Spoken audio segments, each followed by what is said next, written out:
Welcome to MuggleCast episode 398. I'm Andrew. I'm Eric. And I'm Micah.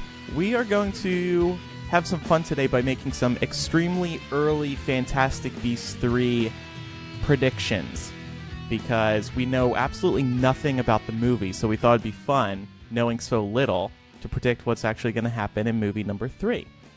And we also have some news to discuss today and some voicemails as well.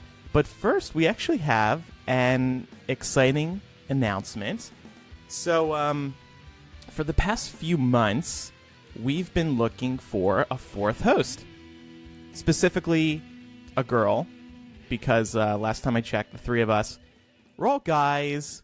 And, we have a great rapport and things are good. But I personally, guys, I don't know about you guys, but it hasn't been sitting right with me that we don't have a lady on the show. We used to have women on this show. Remember those days? Gosh, such a long time ago. Such a long time ago. I wish more girls in the world were interested in Harry Potter. I don't get it. Well, that's the thing. There are plenty of girls who are interested in Harry Potter, so why don't we have one on the show? Half of our audience is female. So, like I said, over the past few months, we've been kicking around a few panelist ideas. And, we've been looking for somebody who we're friends with, who knows Harry Potter, who knows the show. And then fast forward to a couple months ago, one of our lady friends is visiting Chicago. And in passing, Eric and I mentioned to her that we're seeking a fourth host. It's J.K. Rowling, isn't Seeking a fourth host. Yeah, we were hanging out with J.K. Rowling in Chicago. Got her drunk, and we said, come on the show. No, but so this person is a friend of the show, and in fact, she used to be on the show, and when we told her about the gig, she surprised us by saying that she'd be interested in joining. Should we drum roll? So we had... Andrew? Should we drum roll to the announcement? Yeah, sure. Go for it. So we had her on a few weeks ago to test things out, and we're now so excited to announce that Laura is returning to the show full-time, and she's here today. Hi, Laura. Hello. Welcome back. I am very excited to learn that I am myself / J.K. Rowling. That's a wonderful way to start my morning, so thank you very much for that. You're welcome. Laura, when we told you we were searching for a fourth host, I didn't expect you to be interested. Why were you interested in coming back to the show? Of course, we were thrilled that you were. Yeah, well, I have to ask you why you would think that I wouldn't be interested, but I think for starters, there was a period in my life where it was really hard to accommodate multiple podcasting gigs. That period has since passed. And also this feels like sort of coming full circle. I was about 15 years old when I first joined MuggleCast, and I'm getting ready to turn 30 in a few days. Oh, I thought you were going to say 25. Yeah, that would have made more sense, but...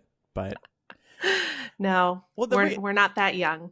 I guess the reason I didn't expect you to be interested to come back is because just... simply you had left the show, and I don't think there's ever been another occasion where somebody left the show and wanted to come back full time. So yeah, I was very pleasantly surprised, and so here you are. So you're not going to be on next week's episode because we're recording on your birthday, and that's correct. You rightly said I'm not recording on my birthday present. So you will start weekly with our 400th episode. So that's appropriate. The first one of 2019. Nice round number. Yeah. Well, welcome back, Laura. Thank you. It feels really good to be back. Good. I hope you've spotted the feedback. We did actually reveal this in our patron, on our Patreon exclusively first, and you get a lot of really good comments, a lot of well wishers, a lot of people saying the voice of reason is back. Really, really good stuff. So everybody's real happy. Right. Yeah, Andrew shared that with me, and I'm not gonna lie, I did shed a tear. I was slightly overwhelmed by all of the just wonderful praise and feedback that people were providing. So I'm just as excited as you guys are to be back. When I sent Laura screenshots of the feedback, I said to her, if you're ever feeling down about yourself, just load up these screenshots. You're going to feel really good. I'm going to leave and then come back because I want that feedback. I'm going to hang it on my wall.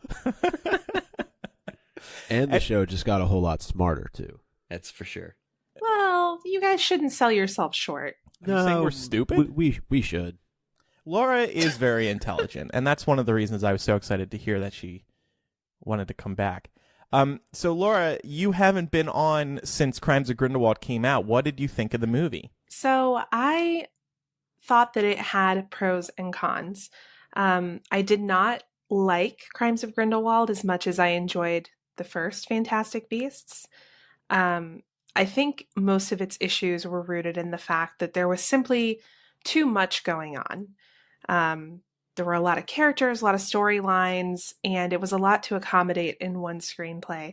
That said, I thought that there were bright spots in the movie. I mean, the performances, of course, were great. I was very intrigued by Lita Lestrange. In fact, I would have loved to have seen more of her. I have to say, Johnny Depp, dumpster fire of a human being, his performance was pretty damn good. I'd agree. And very compelling, you know. I also really enjoyed how they sort of roped in the World War II predictions.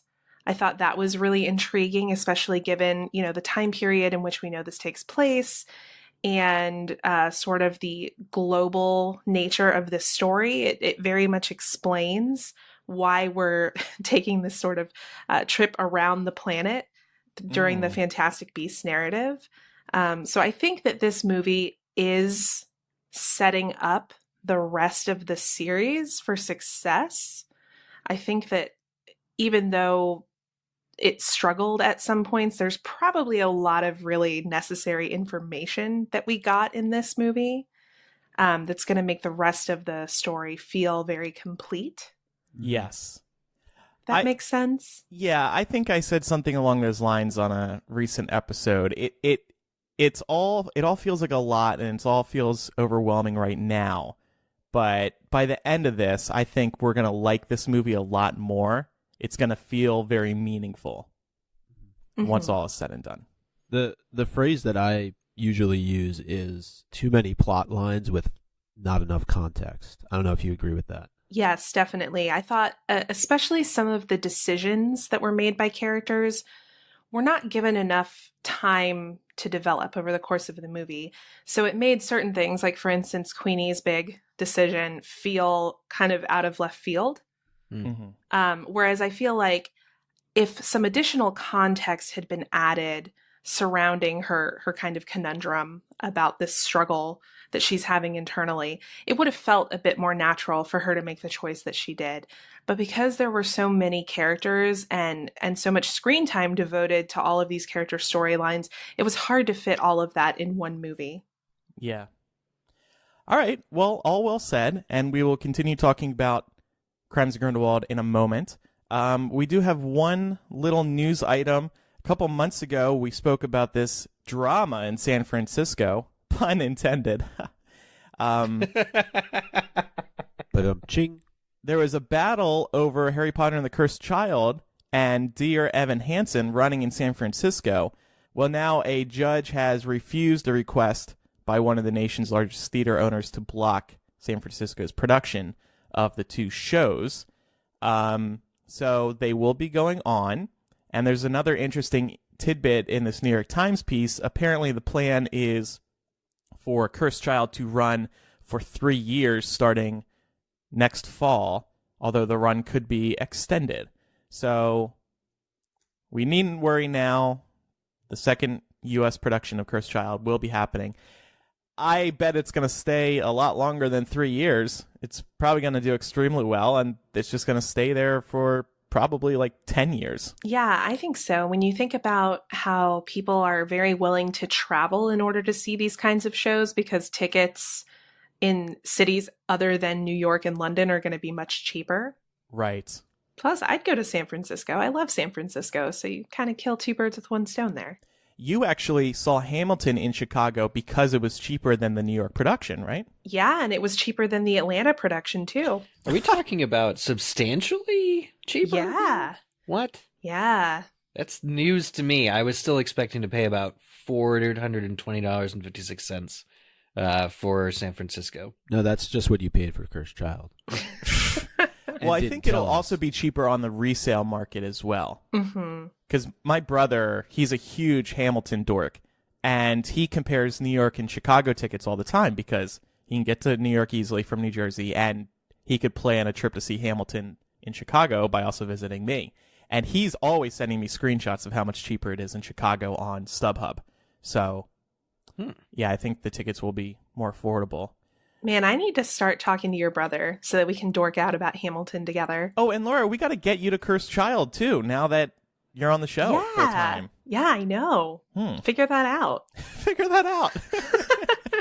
You listeners, you can mail your tickets to our new P.O. box in Chicago, and we'll get Laura to Cursed Child. Or if anybody has an extra ticket and needs somebody to go with them, Laura will accompany you. MuggleCast will give you $10 towards the ticket. Or I can just buy a ticket. Sure. Like an adult. Yeah, that's like okay, I guess. All right, so let's get into our main discussion now. Let's make some extremely early Fantastic Beasts 3 predictions. And the reason we're doing this now is because J.K. Rowling says, as of just last week, she has finished the screenplay. I feel like she said that once before, so maybe she went back and did some rewrites. She said in a tweet, I just finished the screenplay yesterday, and that was last week. So the fun of this will be making predictions based on basically no information at all. No promo info, no interviews. It's just all based on what happened in movie 2.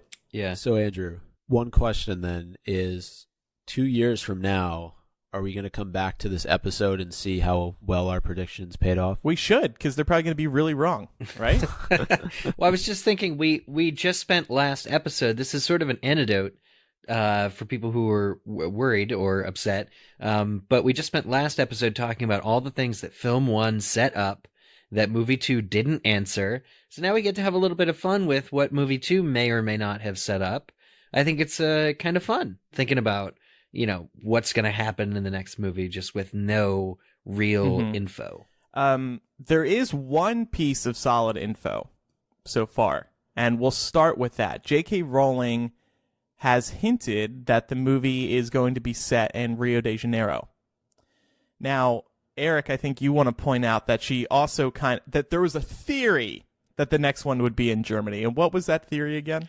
So there's an old tweet from J.K. Rowling. We talk about this from time to time because it's very titillating.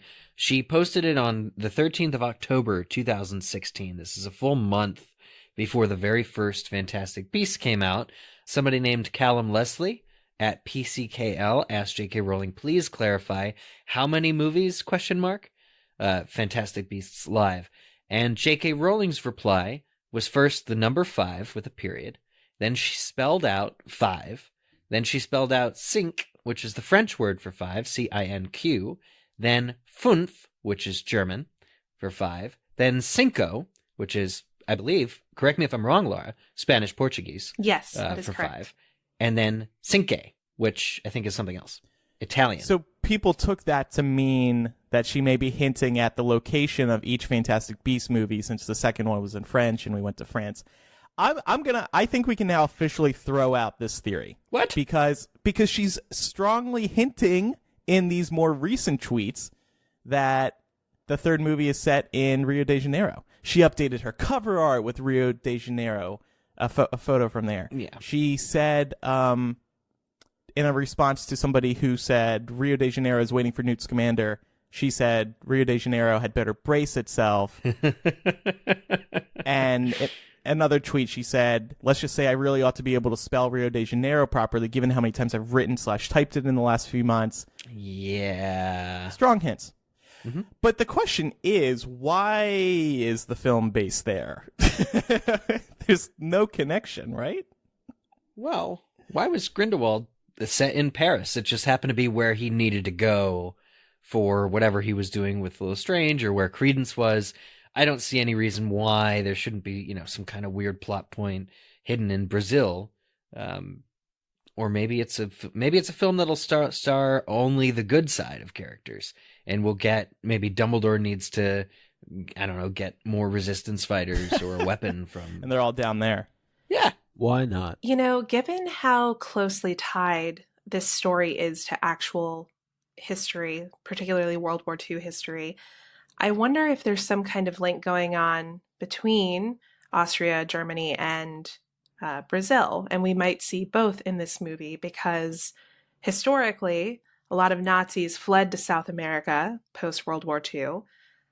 Grindelwald can clearly see into the future and see what's going to happen in World War II. It's entirely possible that he can see that countries in South America like Brazil, Argentina, and Chile became like safe havens for these Nazis trying to escape sort of punishment for their acts. So maybe he's going ahead and setting up some stuff there to make sure that they have a landing pad, like a backup, in the event that things don't go well for them in Europe. And this is why you're here, Laura. Yeah. I was just gonna say, maybe the Amazon, there's a cool beast down there, but Laura just like took it to a whole nother level. Well, I mean, there's probably some cool beasts. Yeah, I think this will be our first time seeing the Wizarding World in the Southern Hemisphere, which I think will be super interesting. I do wonder, though, if bouncing around to these different cities with each movie is good for our concerns, which is that there's too much happening. Like, every time we go to an entirely new place, I feel like J.K. Rowling has to introduce us to a bunch of new characters and other Wizarding World lore, because these locations are just so different from one another. I would compare it to James Bond. Those films do just fine at visiting 3 or 4 different countries, each movie, and with the same set of, or similar set of recurring characters, and those movies seem to manage it fine. That's true. I think it's just a matter of what the characters have to do. I think that's again where Crimes of Grindelwald kind of fell short. It's also worth mentioning that there is a wizarding school in Brazil called Castelobruxo. Yeah, the Magic Castle. Yep. Mm-hmm. Yeah, and it says the Brazilian School for Magic, which takes students from all over South America, may be found hidden deep within the rainforest. The fabulous castle appears to be a ruin to the few Muggle eyes that have ever fallen upon it, a trick shared by Hogwarts. Opinion is divided on who got the idea from whom. It's an imposing square edifice of golden rock, often compared to a temple. Both building and grounds are protected by the Caipora, small and furry spirit beings who are extraordinarily mischievous and tricky, and who emerge under cover of night to watch over the students and the creatures who live in the forest. Where is that information from? Pottermore? Pottermore. Okay. All right, next question. What length of time will have passed between movie 2 and 3? This is kind of a broad number question. I'm going to say 6 months. Oh, God. Okay, that's an idea. But keep in mind, the reason I wrote this question in the doc is these films are supposedly going to end, and I think J.K. Rowling has said as much, in 1945 with Dumbledore's defeat of Grindelwald. It's still 1928. That's true. So over the next 3 films, we're going to have to jump significantly. I think it's safe to say movie 5 will be set in 45. I find it weird if these films themselves are going to span a couple years, but I guess the Harry Potter films kind of did that. They all spanned the course of a year technically, just not well. Okay, I take back my answer. What if it's a 4 or 5 year jump? But that seems like a ton of time to have passed after such crucial information at the end of movie number 2. Exactly. What the hell is poor Aurelius Dumbledore doing all those? I mean, over 5 years of time, Grindelwald can fully convert him to his side. Mm-hmm. Yeah, after it'd be sort of like Stockholm syndrome, this whole time getting him indoctrinated to his, not to mention Queenie, not to mention me, even if Queenie was a double agent or trying to be in the second film, you have no barometer for what things are going to be like after a substantial time jump. So my initial response was, yeah, I'd love to see just another 6-month gap. But then it would be a situation where the 4th and 5th movie are 7 or 8 years apart from one another and all their predecessors. And that just doesn't work. So the math is concerning. Well, given also that movie 3 is going to be the centerpiece of this series, I wonder, are we going to spend a good amount of time in the past as opposed to the present? Because I think we ultimately need to see what happened between Dumbledore and Grindelwald when they were younger. We were told that we were going to get a better idea of what Newt and Lita's relationship was like, why he got expelled from Hogwarts. So I think 3, we're going to be at least a third of the time looking back as opposed to being in the present. I agree with that. So that's even more flashbacks than in the second one. Well, how many flashbacks were there? Yeah, I don't think there are too many. It's just at the end. Well, no, that's not true. Little Newt and Lita. Well, there's the extended backstory of Lita and her talking through it, which I think is a low point in the film. It's just, I think at one point, there's no reason from the outset that J.K. Rowling should need to be doing so much recap. She could find interesting ways to weave this into the existing story. She's a talented enough writer. If we spend all this time in flashbacks with these young actors and actresses playing the younger versions of their characters, it probably takes away from whatever they could currently be doing in Brazil or around the world. Like, I'd rather see the jet setting, sort of thing that this series could really be good for. What was that? Boat setting? Boat setting. Jets. Yeah, right. Broom setting, let's say. Broom setting. There you go. Yeah. Next question. What Harry Potter era character will debut this time? I think this is just an unfortunate reality. J.K. Rowling wants to drop in each of these a character to get people excited. Now, is this a name we're familiar with just based on last name, or is this an actual character from the Potter series? Given Nagini, given Dumbledore, let's say a specific person or creature.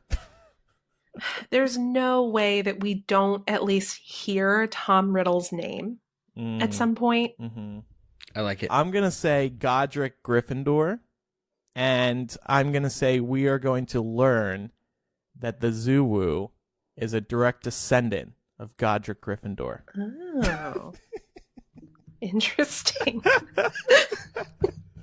So you're saying Godric Gryffindor will appear in the third film? I'm going to say the Zouwu starts talking English. This beast comes to life, and we learn that Godric Gryffindor has lions in his family lineage. Lion-like characters. Here, I thought you were taking this question seriously. I am. I think this will get Harry Potter fans excited because of the Hogwarts connection. Micah, what do you think? I'm kind of along the same lines as Laura, but I'll go with Slughorn. I think that he's at least, McGonagall aside, right? He actually fits the timeline because of his interactions with Tom Riddle. So I think there's a very good chance that we could see him in the next film. I'd like to see Jim Broadbent return, but I suppose they won't necessarily do that because everyone is cast by a younger actor. But in Half-Blood Prince, they had Jim Broadbent playing the younger Slughorn. Right. Yeah, but have you seen that meme? There's a very, very funny meme about Jude Law and also when they made up Michael Gambon to be young when he visits the orphanage. You've seen the meme, and it's like, what happened in these next 15 years, because it's Jude Law on the left and then young, quote, air quotes, Michael Gambon on the right. And it's like, teaching is hard. You've been a teacher, Laura. I'm sure you connected to that. Oh, yeah. I aged easily a decade during my short tenure as a teacher. It's the Obama effect, really. Really? Except I did not have nearly the substantial effect that he had. Oh, no. Oh, give yourself credit. He was president. Give yourself more credit. Yeah. So I'm going to just, you know what? I accused Andrew of taking the matter lightly, but wasn't that boa constrictor from Brazil that Harry runs into at the zoo? So you think True. that one? Oh, yeah. His grandfather, I'm going to say. I was going to say, how is he... Well, maybe boa constrictors live long. I'm telling you, she's bringing out all these snake characters that are like secretly in the Fantastic Beasts. Yeah. Say that. I also think that we should look outside the box a little bit. Characters that are mentioned in the Potter series, but maybe don't necessarily play a major role, like Nicholas Flamel did in Crimes of Grindelwald. I think there'll probably be somebody like that. Yeah, I think that's real smart. Characters we don't necessarily know were ever in Brazil, but we can meet them there. People like Bathilda Bagshot. who are like ancient wizards and witches who are very strong, very cool. It'd be cool to see Bathilda Bagshot in the jungle on safari or something. Well, apparently the school in Brazil produced Libatius Borage. Oh. Borage, however you say his last name. The potion guy. Yeah, the famous potion maker. I think Bagshot, there's a very good chance we'll see a younger version of her because she was the great aunt of Grindelwald. That's right, and she's his connection to Godric's Hollow. Mm-hmm. So that seems like a done deal. Regarding Libatius Borage, it would be awesome to have Newt and he interact because they're both authors of very popular books in the Harry Potter series. So it'd be cool to see him, like the two of them as like fellow authors or something. I don't know. There's something to that, I think. Are we going to see an early version of Order of the Phoenix? And the reason we have this question here is because there is this book that is opened up by Flamel towards the end of the movie, and we see Dumbledore's name is in it, according to the screenplay, even though it's hard to see in the movie if it's there at all. And they seem to be using it to communicate with each other, and we know that Professor Eulalie Hicks, an Ilvermorny professor, is in this book as well. Laura, what did you make of that book when you saw it in the movie? To be honest with you, I've only seen the movie once. Yeah. And I was kind of overwhelmed by all of the details that were being dropped on us. Mm-hmm. But I agree with you. I think that this does sort of go back to the idea that we might be seeing sort of an early fledgling version of the Order of the Phoenix. Maybe not called that. Yeah. Order of the Zouwu. Order of the Zouwu. I am worried, actually. I don't want it to be the Order of the Phoenix explicitly. Like, I like the concept that people are talking to each other through this book that Flamel has in his vault, but I don't know. It's just like, do we need another thing directly from Harry Potter? We'll see. Yeah. I'll be into it either way, because I do like the Order of the Phoenix, of course. They're drawing such strong parallels at this point between this and the Potter series that I would be very surprised if there wasn't some kind of Order of the Phoenix parallel in the Fantastic Beasts world. I agree. There's such a difference between drawing a parallel and like lazily copying what you did before. Like, well, I didn't want to say that, but oh, okay. It's a point well taken. But going off of Laura's earlier point, though, about this being a world war, all these people live in different parts of the world. They need a means of communication if they're going to combat Grindelwald. And if this book allows them to do it, then I think it's the earlier version of people sending their Patronus to each other, like the Order of the Phoenix did when we read the Potter series. Mm-hmm. And it's just a distance thing, right? You can't send whatever your Patronus is, 3,000 miles to New York City. You have to open up a book. And I think the fact that there was a phoenix on the cover probably indicates that that's the direction this is going. You want to take this next question, Eric? Considering we're talking about going to Brazil, my input on the next two questions will be focused kind of on that. But do you guys think we'll actually see Castelobruxo before we see Ilvermorny in person? If we go to Brazil, because, I mean, we were in North America in the first film, but we didn't see Ilvermorny. It only got name dropped. I know Eulalie Hicks is from America, but what are the odds we're going to actually set foot in Ilvermorny versus the odds that we're going to set foot in the school in Brazil? I would say better odds that we're going to see Ilvermorny because of Eulalie Hicks and J.K. Rowling already saying that she's going to have a big role in movie 3. I don't think it's going to be a lot of action within Ilvermorny, because it sounds like we might just jump to her in her school, and it'll be cool to see that American Wizarding World, American Wizarding School for the first time. It's well described on Pottermore. It is, yeah. and I think it could be a huge marketing point for the movie.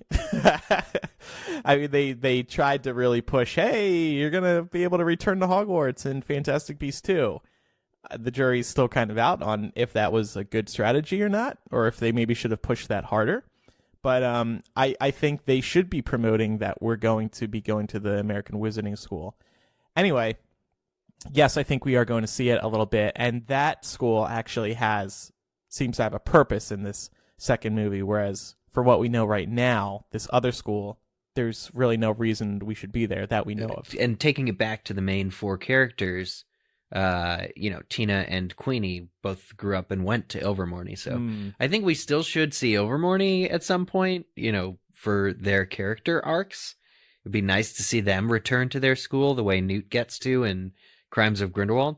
But I just don't know if we're going to Brazil why we should spend any time really in New York. Yeah. Well, it's not in New York. Yeah. America. Massachusetts. Isn't it in Salem? Somewhere up there. Yeah, it is in New England somewhere, isn't it? It's the mountains of Massachusetts, like the Northwest. Mm-hmm. Yeah, I see almost like a very quick shot of her packing up her stuff and heading out to wherever she has to go, and maybe we get like an exterior shot of Ilvermorny. Kind of like we did in Ermengarde in Crimes of Grindelwald. So our next question is, what new beasts are we going to see? Yeah. If they're new, I mean, J.K. Rowling seems to be inventing a lot of completely new beasts for each of these movies, and I think we ended up being pleased by how many beasts were in the second movie. So I'd agree. I think if this movie is primarily set in the Southern Hemisphere, I think we could see a lot of fantastical, whimsical, colorful creatures. Mm-hmm. Definitely La Chupacabra, for sure. Because she already dropped that one before, remember? And everybody was like, but they don't have those in Europe. And then she started talking about Rio. It made a lot more sense. It was Grindelwald's pet. Grindelwald, maybe, here you go. We know Grindelwald killed that Chupacabra at the beginning of the second movie, so maybe we're going back to Brazil because he needs another one. Mm-hmm. Or the family will avenge the death of their... Yeah. That's how Dumbledore defeats Grindelwald in 1945. It turns out a Chupacabra finally wins against Johnny Depp. And I know we read the description of Castelobruxo earlier, but they have these protectors of the school, these Caporas. They're kind of furry spirit beings. So I would assume if we're going to see the school that we will see these beasts as well. Yeah. It's weird that there are now not one but two beasts that are described as being spirits or having, because like I'm thinking of the Madagos in Crimes of Grindelwald. They're described as being the spirit guardians or spirit familiars. Like where's this is not really a Harry Potter thing yet until now with some connection to the spirit world. Does that mean they're partly ghosts? Does it mean something else? The fact that there's these, was it tree spirits or protectors of the forest? Was it said? I can't remember. Yeah. But I don't know. It's just the Madago, the spirit aspect kind of creeps me out a little bit. It also reminds me of Princess Mononoke, which is a great, movie. But yeah, just kind of wondering where she's going with this ethereal plane. James, who's listening live on Patreon, he says, Fantastic Beasts 3, Antonio's Revenge. Alas, Antonio. Well, speaking of dead creatures, what character will die in movie 3? This is a very specific, serious question. We may have lost Lita in movie 2. Will we lose a big one in movie 3? I don't know. I think if they're going to kill anybody big, they're going to save it for the end. Especially if they're kind of going along with the trend of sort of mirroring the Potter series. I don't think that any of the main characters have fully journeyed their character arcs at this point, so I don't think it would make sense. That's a good point. What about Theseus? That's who I was going to say. Yeah. I think Newt has to lose his brother to propel Newt further into this battle, because the jury is still out on why Newt would care so much about fighting with Dumbledore. It doesn't really concern him. Yeah. Are you guys going to actually feel anything if Theseus dies? I will. Well, getting to your point, Laura, maybe in this third movie there is more character development. Perhaps. Because at this point, I don't really know all that much about the guy except that he stole his brother's girl. Hey, whoa. Agency. We don't even know that. I mean, we don't know the history there, unfortunately. Lita chooses who she wants to be with. She's a strong, independent woman. Yeah, darn it. I think Theseus's arc could probably be wrapped up in one movie. That's why I guess him. We'll talk about this a little later when we do character questions, but I think that, he can sort of have a little bit of a resolve to find and get Grindelwald as retribution for his fiance's death or supposed death. And, I think that'll probably motivate him or possibly motivate him to either make mistakes or to be the bold Gryffindor and march in and possibly get himself into hot water or hot blue fire. Mm-hmm. I was going to say Theseus also, but I could see Grindelwald capturing Theseus and keeping him in Nurmengard. I just feel like this castle has to be used for some purpose outside of just being their headquarters for the time being, and I think that he would potentially see Theseus as being somebody that could be useful to him moving forward. I'm going to go with Ariana. We'll see her. We're gonna see that scene in movie 3, so that's who I'm gonna say is gonna. I guess that can count. That's a flashback, though. We already know that. So, question: do you think that these movies will address the question that has always sort of lingered, which is that who was directly responsible for her death? Because that was sort of left up in the air. Right. I think, well, it seems like in the Harry Potter series, Dumbledore still doesn't know to that day, right? So, or at least he didn't say who exactly was responsible. It was just kind of a mess of a moment, and she accidentally got killed. So, I think it would be a nice moment for fans to get a clear answer on that. One of our listeners wrote in to suggest, I think I saw this over on Facebook, but they suggested that it was the Blood Pact that did it. So it's not even that one spell came from someone's wand and hit Ariana accidentally, but maybe if Grindelwald and Dumbledore were actually attacking each other, that it was the first time, hypothetically, that they attacked each other, and the recoil, or it did something weird magic-wise like Harry and Voldemort's wands do, and Ariana was killed. So the reason it doesn't get mentioned is, Dumbledore doesn't want to get into the weeds about how there was this blood pact. He's probably, revisionist historying the whole thing. Yeah. Yeah, and in the screenplay, doesn't it say that it hurts him, the thought of this blood pact? Mm-hmm.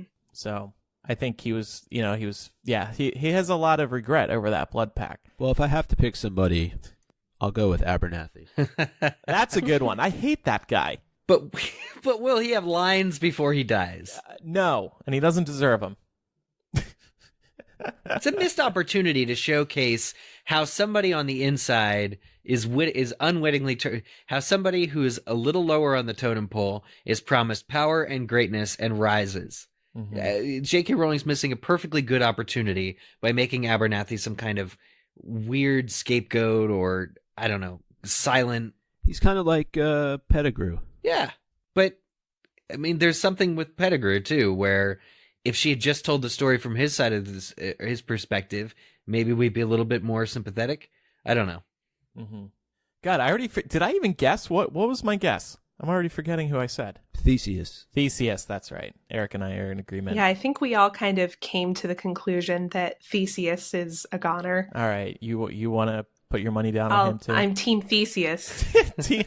Unteam Theseus. I will feel something when he dies, Laura. I think I'm surprised it didn't happen in movie 2. We kind of were all we were all ready for that.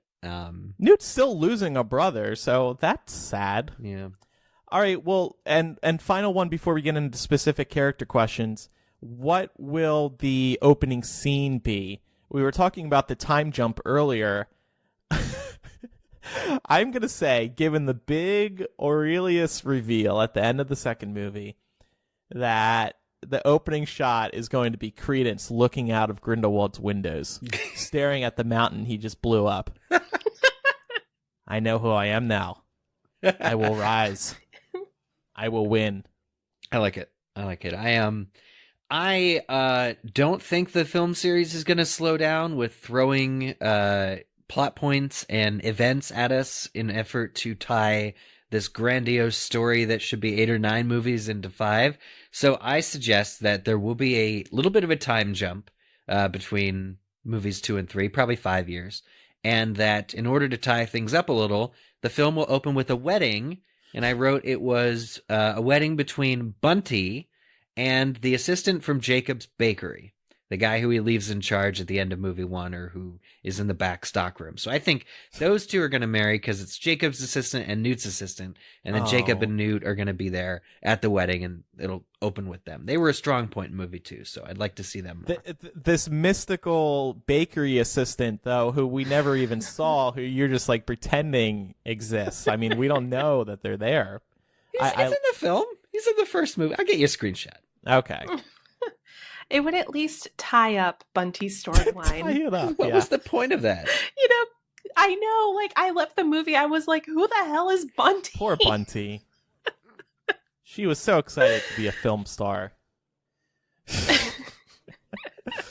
I think that it will open with Dumbledore gazing into the mirror of Erised longingly, especially given how Dumbledore was left off in this movie, considering how he's going to go against Grindelwald and possibly destroy the Blood Pact. Yeah. I like that. I went with Godric's Hollow circa 1900. Yeah. That would be awesome. They kind of did that a little bit with the opening montage of this movie, and in terms of like having the location and date at the bottom of the screen. So I think it would be a cool way to open the third movie with the flashback as to, and you know, like we'll go away from it for part of the movie, then we'll come back and we'll finally figure out by the end of the film what happened to Godric's Hollow. Mm-hmm. Yeah. Okay.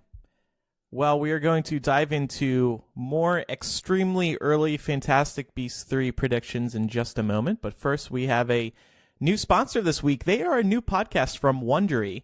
It's out now. It's called Imagined Life. I think MuggleCast listeners are going to love this. Imagined Life lets you step into the life of a well-known celebrity. Thanks to brilliant voice acting, sound effects, and a well-researched story, you can feel like you're experiencing someone's life from their point of view. And the reason they're a sponsor is because they have an episode that Harry Potter fans are going to really enjoy. It's the episode called The Daydreamer. This is their episode in which you get to become J.K. Rowling. It's so interesting because the host narrates it from the second-person perspective. So they'll say, you are doing this. You are doing that. It lets you feel like you're living the life of J.K. Rowling. For example, the narrator will go, the book's done. Now you got to figure out how to get it out there. Self-confidence has never been your strong suit, but you know people are going to love this book. And they don't even say her name until the very end. And that's the fun thing about this podcast. You don't know whose life you're in until the final moments, unless you can guess it from the details that they're sharing. And the details are super interesting. I listened to their Daydreamer episode, and besides feeling like I was actually living the life of J.K. Rowling from her early years to present day, from her worst points to her highest, you actually learn a lot about the person that you are. There were a bunch of moments in the Daydreamer where I was like, whoa, that actually happened to J.K. Rowling? So I went Googling, and it was true. And I was like, wow, I did not know that happened to her. That's crazy. So again, it's all fact-based, and they're making you feel like you're living the life of this person. Try out the show. I think you're really going to enjoy it. Again, it's called Imagined Life. It's available on Apple Podcasts or wherever you are listening to this episode of MuggleCast. We'll also have a link to the show in the show notes. And the episode, again, is The Daydreamer. That's the J.K. Rowling one. Listen to it during your holiday travels. I think y'all are really going to like it. And you'll feel good because you feel like you are J.K. Rowling or any of these other celebrities. And you're like, wow, I finally made it in life. And then the episode ends. And you're like, wait, I'm not. Okay, so I need to listen to more of these to continue feeling that way. You're just sort of catapulted back into the depressing present. Right. My episode. This sounds super interesting. I'm going to subscribe. Yeah, definitely. They did a really great job with it. Can you imagine our episodes of this podcast? You woke up and pet your dog and did nothing for the rest of the day. You're seeking you're seeking a better life, but how will you find it? You turn on imagined life. All right. So let's talk about specific characters and questions we have around them. Make some predictions. So McGonagall, she was a big surprise in Fantastic Beasts 2, and she's one of the reasons why we had this question earlier about which Harry Potter era character will appear. Will McGonagall actually have a bigger role, like the actress's publicist said in an email to me? I hope not. I did not love the McGonagall name drop that happened in this movie. I was very hopeful that it was going to turn out to be like a parent or a grandparent. When it turned out it wasn't, I was a little bit like, Yeah. Really? What do you guys think? I think you got to go big or you got to go home. I think J.K. Rowling's got to justify in some ways, because otherwise it just looks like a shameful, lowest common denominator Harry Potter fan grab, low-hanging fruit of just putting somebody we're familiar with in the movies to sell tickets. I think that J.K. Rowling has a reason for breaking canon by about 19 years and putting McGonagall in the world well earlier than she should have been. And whether that's because she's wearing a time turner or whether that's because she has more to do as far as counseling Albus, about young baby Voldemort who's coming to Hogwarts in about 6 years or whatever. There's got to be some reason why she's in this series, so I think that the publicist in her private email to you, Andrew, was probably telling the truth. I wonder if she'll be a part of this Order of the Phoenix type group. Is she in that book? I think that would be cool. Because let's say Dumbledore has to go to Brazil or something. He can stay in touch with Hogwarts / McGonagall by using this book that he also is a part of. And obviously, people really love McGonagall, so it'd be really exciting to see her have a large role, potentially, in helping defeat Grindelwald. Yeah. I honestly think the actress they got for her is perfect. I really enjoyed those moments in the movie. Next question. Will Credence and Nagini actually become closer? I'm going to say they're not going to interact basically at all in this third movie. Yeah, I mean, the way the movie ended didn't really set them up for much of anything, right? No, they were very separate. I feel like Nagini is going to have to convince Credence to come back to the good side at some point. It's so hard to do.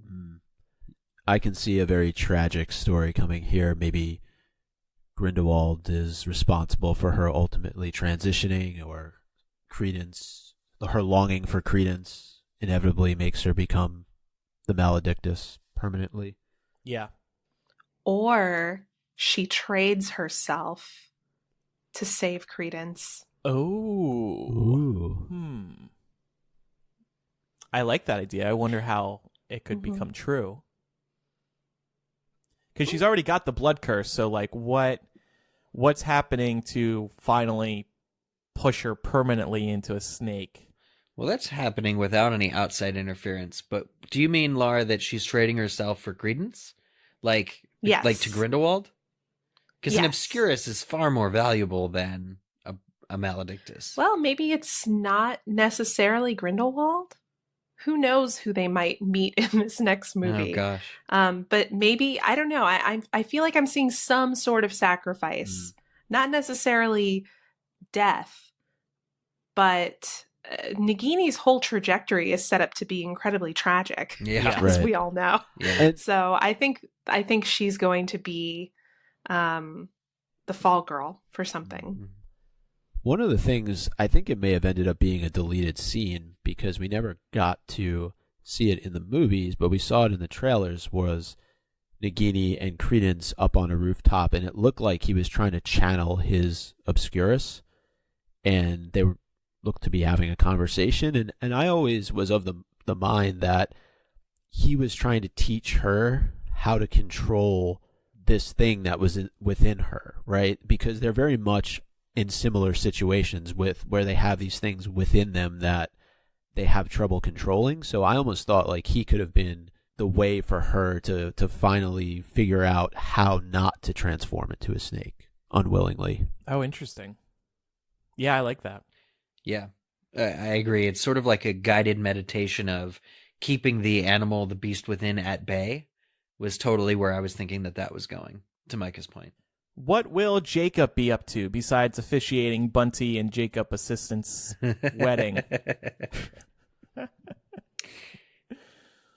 Let's see. So at the end of the movie, he's at Hogwarts, right? But from what we know, he can't actually see Hogwarts. So he just sees like Dumbledore floating towards Newt. Is that basically it? So in movie 3, he's in therapy overseeing some really wacky stuff at the end of movie 2 that just does not compute in his head. I wouldn't be surprised though, Andrew, if you're not far off. Like I could see Jacob being very, very depressed in movie 3. Yeah, but he's a good time guy. He always like, it's not so bad. He tries to remain an eternal optimist, I think. That's one of the greatest things about his character for me. Yeah. I mean, we'll see how he reacts to his girl, like, leaving him for Wizard Hitler. Right. I don't know. Well, so, yeah, we have to ask that in relation to Jacob. I mean, presumably Jacob is going to be trying to get Queenie back to the right side. So I think that's the clear answer. Yeah. It's because he's great. Yeah.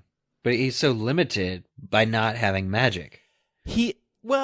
Isn't his greatest power his love for Queenie and vice versa? So I think that could be more powerful than any magic. Mm-hmm. And we all know that the Potter world or the wizarding world loves coming back to the power of love. Yes. So. Maybe Jacob's love for Queenie lets him see Hogwarts. That's a stretch. I mean, it's a question for David Heyman because at the end of the movie, he's looking in the general direction of Hogwarts. Whatever he sees is not delved into. Well, I feel like Jacob, though, has already been so many places he otherwise shouldn't have experienced or seen, so why not just add Hogwarts to the list? Maybe Dumbledore gives him special goggles. You know what? Maybe it's the lasting effect. Okay, I'm patenting this idea now. The lasting effect of the Murtlap poison in his bloodstream is that he can now see Hogwarts because he's still got the scar on his neck. Maybe we're going to Rio de Janeiro because that's just where Jacob is going to go on vacation. He needs a break after all this crazy stuff happening to him. You know, Flamel.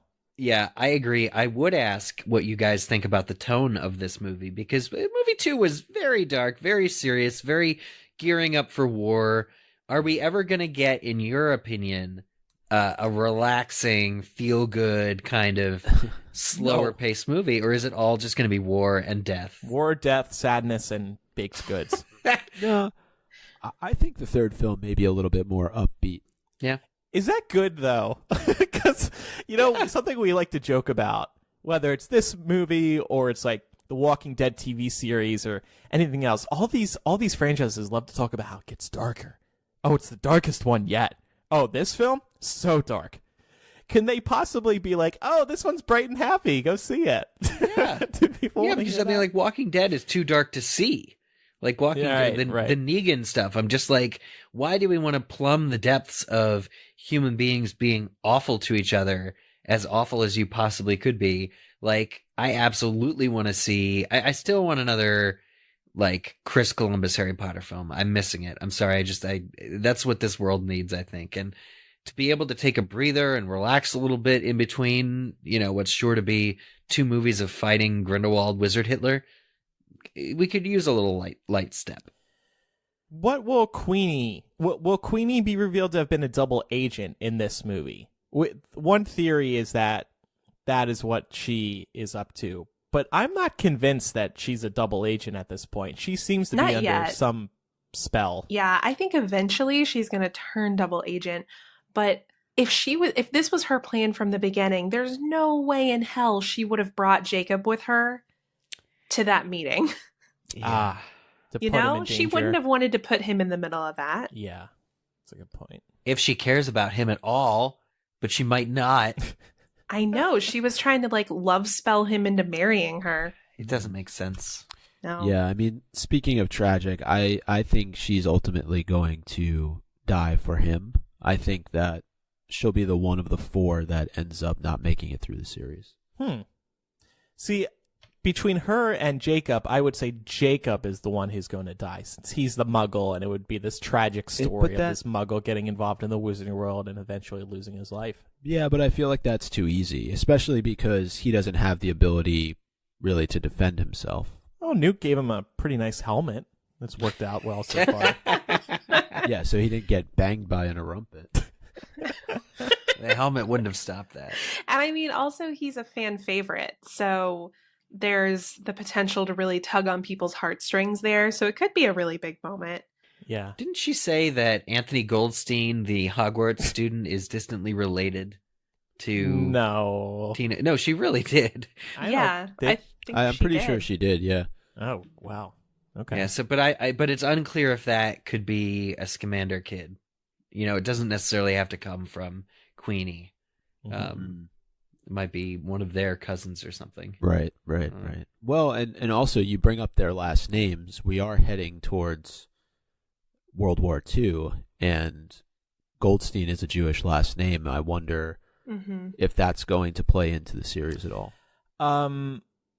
Micah, why don't you take this next question? You're a big Yusuf Kama fan. All right. Where the hell is Yusuf Kama? We did see him at the end of the movie, so we know he at least went to Hogwarts with the crew.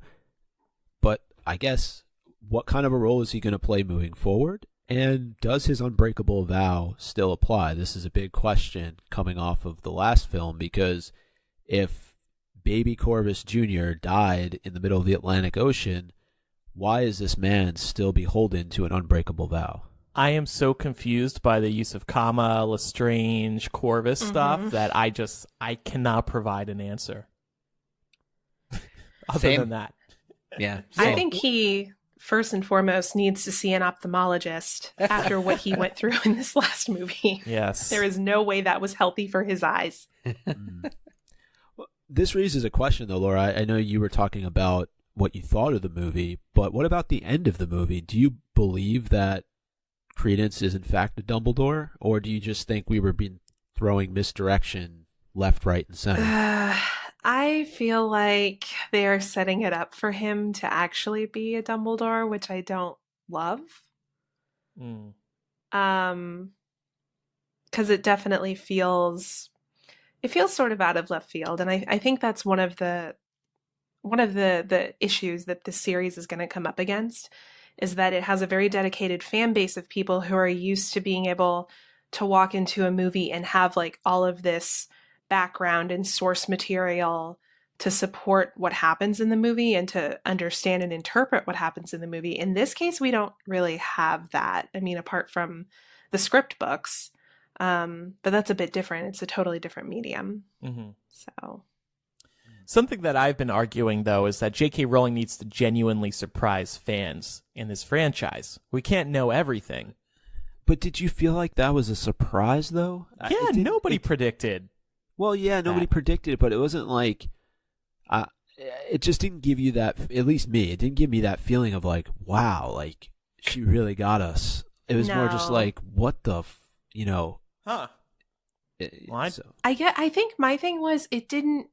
Reveals like that feel unfair to me as a viewer if there was nothing that happened previously that would have allowed me to possibly predict that outcome. Right. That's 100%. Yep, totally agree. With the exception of him playing with the bird on the rooftop and Dumbledore's mention of a phoenix coming to members of his family, I still don't feel like the movie set that up. Those were two just... It just didn't do it. Like the whole Lita thing and her brother, I feel like, why even tell that story? Why even bring it up? It was so central to what was going on, all the predictions of Tycho Dodanis or there was so much in there. Are you telling me all of that is irrelevant though? That meant absolutely nothing so basically we watched 2 hours and 10 minutes for no reason, just to get to 3 minutes of Credence being revealed as a Dumbledore. It just didn't work. Don't forget about the Niffler. We got a couple more minutes. We got a lot of time with the Niffler, Micah. Yeah. Oh, okay. You know what I mean? It's not a total loss. You know what I mean? Yeah. And I was saying this at a party yesterday. that I was at, but like, it's not witty to just completely obscure a character's motivations. It's not witty to just omit any kind of semblance of understanding of why they're behaving the way that they are. There's some benefit to having like a gray area character, whose backstory is not entirely clear but hinted at. But after getting, 2 hours with Tina, Queenie, and other characters in the first Fantastic Beasts film, it's dreadfully unclear why and how they're behaving the way that we see them behave in the second movie. And it's not smartly written. It's just sloppy and lazy. And the entirety of the first movie is Grindelwald trying to find this Obscurus, and he treats Credence like absolute garbage throughout the entire movie, but then turns around in movie 2 and is like, oh, by the way, I know who you really are. You're Dumbledore's brother. Surprise. Mm-hmm. Like, what? And Tina and Queenie forgive him for taking over the ministry as Graves, or they don't mention it, or they don't care about it at all. Anyway. All right, quick question. Is Lita alive? Yes or no? I'm going to say yes. Yes. Yeah, I think so too. I'm going to say no, just because she was the one that I predicted to die in this movie. So You keep bringing that up. Yep. Micah, stick to your guns. All I have to stick with it. Okay. I hope she is, because I think hopefully we'll get better explanation into her backstory and whatever went on between Corvus and Credence. But for now, I'm saying yes. Okay. I mean, no, she's not alive. I was reading. she's dead. I was reading what you just typed out there, or Eric typed out there, and it said yes, so that's why I said. I got you. Need more coffee. I'm sorry. All right. Well, you get some more coffee. We have some Dumbledore questions to address, but first we have a second new sponsor this week, and they are Care of. I quickly fell in love with these guys. They're a monthly subscription vitamin service that delivers completely personalized vitamin and supplement packs right to your door. Did you guys know that 90% of people fall short of FDA-recommended guidelines for at least one vitamin or nutrient? Yeah. Madame Pomfrey would not be pleased. Care of makes sure you're getting the vitamins and supplements you need to lead a better life. You start by taking their fun online quiz that asks you about your diet, your health goals, and lifestyle choices. And once they have your answers, they give you a personalized list of vitamins and supplements that you should be taking. And you can order all these from them, and they'll start delivering them to you every month. I took the quiz. It was fun. It was cute.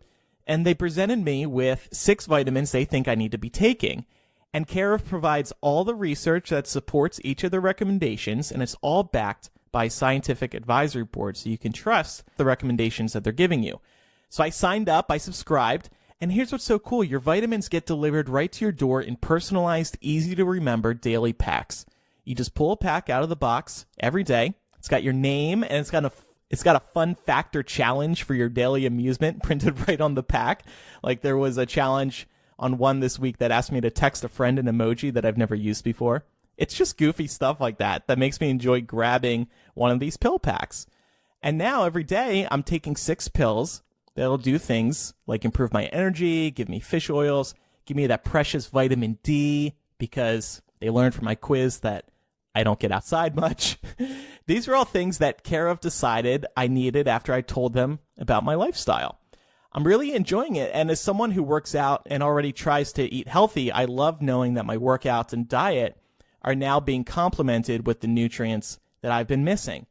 So I want you to try Care of. You're going to love having your daily vitamins and supplements sorted out for you by their experts. We've got a great offer. For 25% off your first month of personalized Care of vitamins, visit takecareof.com and enter promo code MuggleCast. Again, for 25% off, visit takecareof.com and enter promo code MuggleCast. A great new subscription service to start off 2019. Keep yourself in good shape. So, Dumbledore, obviously a very big part of Fantastic Beasts now. We have questions related to him. Will Newt finally stand up to this guy? Newt's being used by him. Yeah. Sounds familiar. He has to.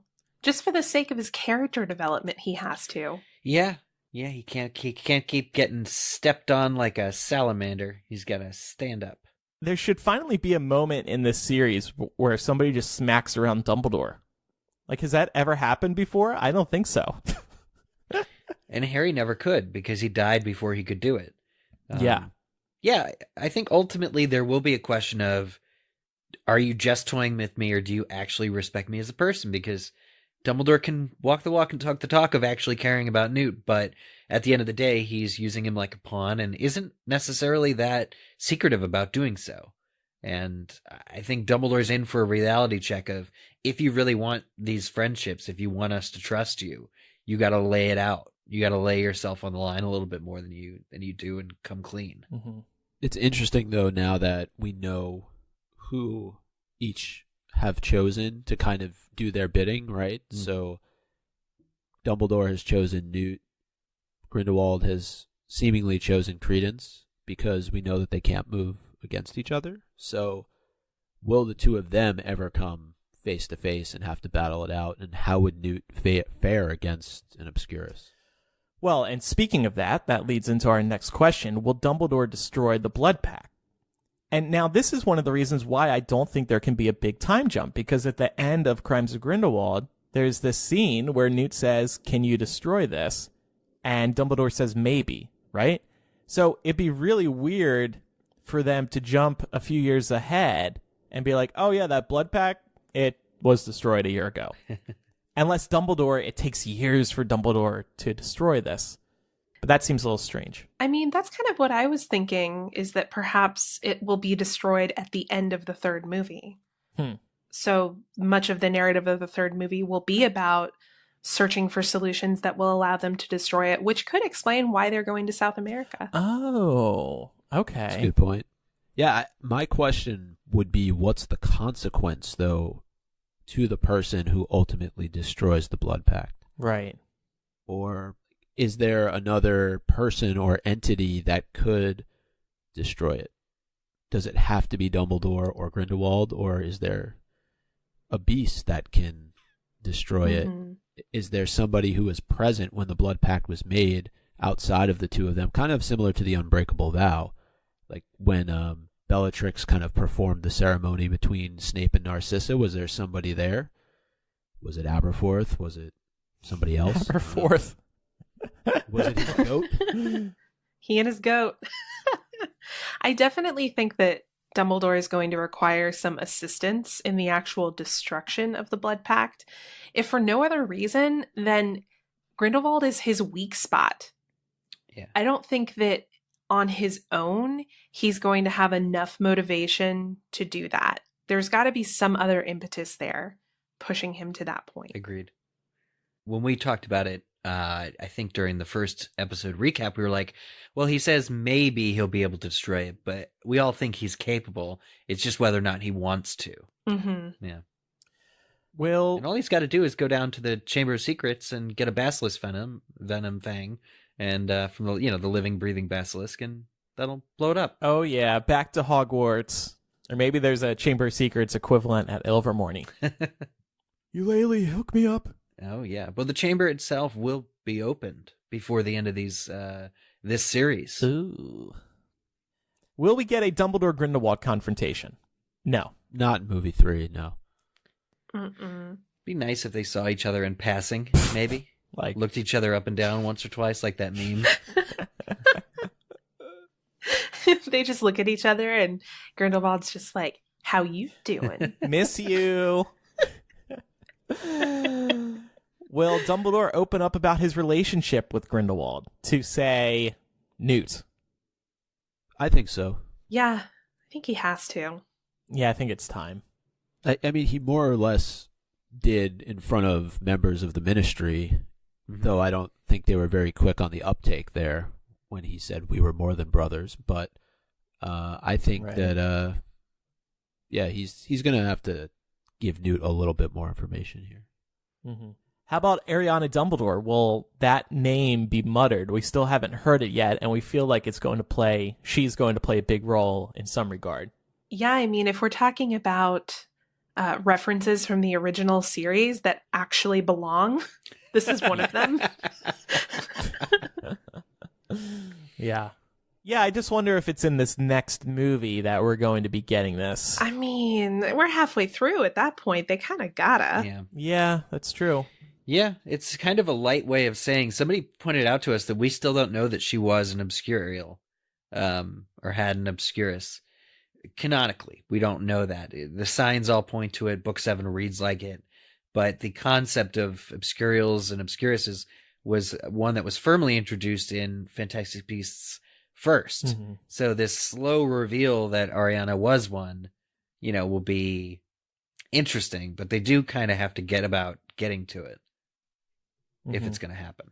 Here's a big question. Will Dumbledore learn of his brother? Alleged brother, Aurelius. I'm going to say yes, but it also wouldn't surprise me if this is somehow still kept a secret, given that it was just so out of left field. Yeah. We're going to see Credence react as though he believes it. That's for sure. Yeah. Mm-hmm. It would be so amusing if Dumbledore was kept in the dark for another movie about this. Next question. Will Eulalie Hicks save the day? The Ilvermorny professor. I'll be bold and say yes, she will. Save the day. This is the new character, Laura, I don't know if you know this, played by Jessica Williams. Remember her from The Daily Show? Mm-hmm. Yes. Yeah. I mean, I love Jessica Williams. I would love to see it. Mm-hmm. She kind of saves the day in Crimes of Grindelwald by convincing Nicholas Flamel to go to the graveyard. Oh, that's true. Yeah. So this question is 2 years too late. I refuse to read this next question. I think it's offensive. Will Grindelwald and Rosier be romantically involved? No. Well, Grindelwald, he's not interested in romance in this series. He might not be, but he's got some loyal followers, and I don't know. It's just this self-imposed celibacy does not seem to be Grindelwald's route. Might be Dumbledore's, but I'm saying we might yet see a romance for Grindelwald so that, 5 years later, after all these movies are done, there can be a West End play about the love child between Grindelwald and Rosier. That's what I think this is all heading for, is really a West End play. Mm-hmm. Yeah, I don't think we have time for another romance, honestly. No. Do you think their love child will also have wings? Just tattooed on her back, yeah. Mm-hmm. Well, at the end of the movie, when Grindelwald's followers go away, they do fly up into the air, so could see them having wings, the child. Newt and Tina, how about that one? Because we know that is what is going to happen eventually. Yeah. And they did have some special scenes in movie 2. Mm-hmm. I'm just hoping for more maturity in this relationship. These are grown adults, and it seemed like they were sort of having that some school age romance drama in this movie. I would like to see them have a well-adjusted partnership. Laura, that's love. When you first start falling for somebody, you get butterflies, and it is that high school feeling. Sorry that you have such a long-lasting relationship that you forget. No, it's not that. But for instance, the whole oh my God, I read in a magazine that you got engaged, so now I'm not going to talk to you anymore. Come on. Okay, I'll give you that. Yeah. But the salamander stuff, that was cute. Yeah, that was cute. And appropriate. All right, well, there are our extremely early Fantastic Beasts 3 predictions, knowing nothing about the third film. Chances are all of those predictions are wrong, but it's still fun to make them. So to wrap up today's show, let's play some Quizzitch. Last week's question was from Fantastic Beasts 1. What historical accuser of witches, later among the accused herself, is name-dropped by Tina Goldstein and is also a character in Arthur Miller's The Crucible? So it's actually a historical figure, real-world historical as well. The answer is Mercy Lewis. And this is something that Tina shouts out, "Mercy Lewis, what is that?" when she first sees the Murtlap in the first Fantastic Beasts film. So J.K. Rowling did a lot of research, actually including a person, a accused of the Salem witch trials in her first script And the reason I picked this question was to illustrate just how well thought out and well planned the first film was. People got the right answer, submitted it to us over on Twitter. We got Amanda Miller, who says, I grew up by Salem and the witch trials were heavily discussed in my school lessons. We got Miguel Ian, Count Tortellina, a.k.a. Sims, hashtag getting... Wait, I can't even read all of this. What? Oh, God. Okay. Laura, there's been a joke where people get in comments on the show via their Twitter name. Count Tortellini, a.k.a. @Sims, hashtag getting out of hand. Okay, that's what the... Yes, that is getting out of hand. It is hashtag getting out of hand. Other winners, Sophie and Christmas Spirit, Deborah Moltisanti, Sarah Davis, and Charlie, Danielle, and Roxanne. Congratulations, everybody. And this week's question? This week's question... Oh, I just had it. I wrote it down. Damn. The final question of 2018. Better be good. Oh, man. Okay, it's a difficult one. Who is a famous graduate of Castelobruxo who's captain of the Quidditch team, the Tarapoto Tree Skimmers? That's one hell of a question. I guess the final question will get answered in 2018, I should say. All right. Well, Laura, it's so nice to have you back on. It's been great to be here. I'm very, very excited for 2019. Yeah. We'll miss you next week, but since it is your birthday, we'll excuse that. Thank you. I appreciate it. And, you know, it is crazy to think that we are back doing weekly shows. I still step back sometimes and I'm like, wow, I can't believe we're weekly again. And bringing Laura back, having the show back weekly, it's all thanks to patrons. Mm-hmm. Patreon.com/MuggleCast is where you can sign up and pledge and get access to lots of benefits. Right after recording today's episode, we're recording a bonus MuggleCast in which we are revisiting our Fantastic Beasts 2 predictions that we made a few weeks before the movie, or actually like just the week before the movie came out. We never revisited those post-movie, so we are going to do that today. There are tons of other benefits over at patreon.com/MuggleCast, like the ability to get ad-free installments of the show. You will be able to join our exclusive Facebook group. You will be able to listen to the show live as we record it, so you'll get the show a little early each week. And there are a bunch more benefits, including the chance to co-host MuggleCast and a monthly Google Hangout on video. You can hang out with us. Lots of stuff. And this helps us keep the show running, create new things like new album art, and get Laura back. Laura was expensive, but she is worth it. Yeah, I'm not a cheap date. Or are we dating you? Is that what's happening, Laura? That's correct. This is a courtship. Like a trial courtship? Does it? I mean, I'm contracted through 2019, so... Oh, okay, awesome. I don't know what you guys are thinking. All right, well, thanks everybody again for listening, and thank you for your support. I'm Andrew. I'm Eric.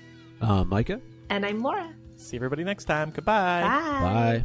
Bye. Happy birthday, Laura. Bye. Oh, thank you.